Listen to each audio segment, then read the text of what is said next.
Shalom, shalom. Sometimes as Christians, we depend on people more than we should.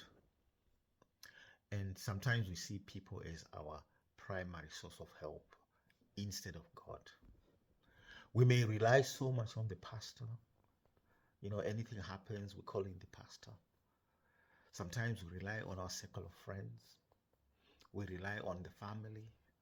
And to the extent that God becomes our plan B. But here is the question. Who is your first point of call in the event of an emergency? Is it 999? Is it your mother or your father? Is it your pastor, your children, or a close friend? Or is it God? In the book of Psalms 20, David, he writes and he says, some trust in chariots and some trust in horses, but we trust in the name of the Lord our God. What David realized is that power doesn't mean anything.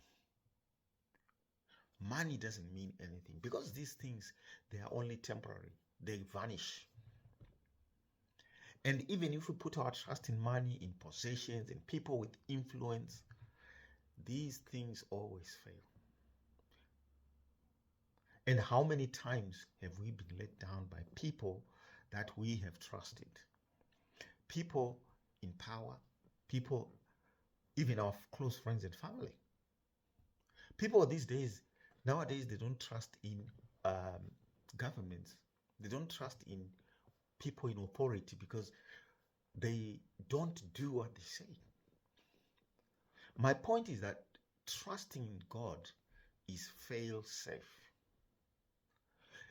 Trusting in God is fail-proof. And it comes with a guaranteed outcome. When Daniel was thrown in the den of lions, only God could save him. When Shadrach, Meshach, and Abednego stood before that fiery furnace and they were thrown into the fire, Nebuchadnezzar, the king who had thrown them into the fire, says, but I see 4 men when we have thrown 3 men into that fiery furnace. And the 4th man was Jesus. He had gone in there. And it was only God who could save him. And even when the Pharaoh's armies of Egypt, they were advancing against the Israelites by this Red Sea, we see that there was no other way out. Only God could save them. My friend, remember that your life is in the palm of God's hand. Only He can help you if you trust in Him. Only He can cure that disease. Only He can change the trajectory of your life. Only He can give you a bright future. Jeremiah 29 verse 11 says, God Himself is declaring, He says, for I know the plans that I have for you. Plans to prosper you and not to harm you. Plans to give you a hope and a future. So as a Christian, why not make God the first port of call in every situation concerning your life? Why not make Him your priority? Because only Him can help you.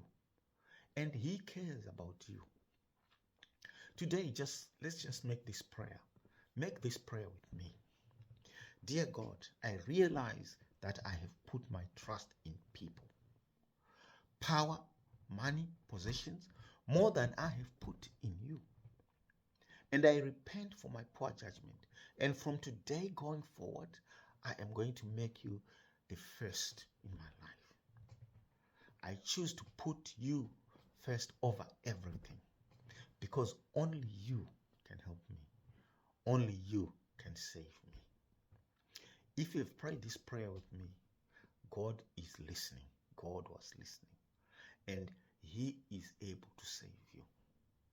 Remember, today, only God can help you. Only God can save you. Have a blessed day.